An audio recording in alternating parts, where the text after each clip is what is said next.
Alam niyo po ba na almost 15 years na po akong tatrabaho dito sa plantang ito.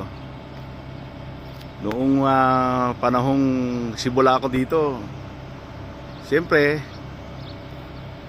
kinakabahan, naninibago kasi isibang bansa kasi to.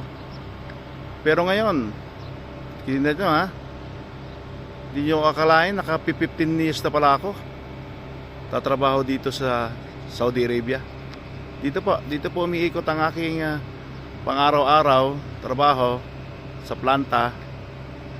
Ayun po. Dito kumikita, nangarap, gumanda ang buhay. Kaya ayun, pagpatuloy lang natin. Ayun po. Habang kaya pa. Ayun po, salamat po.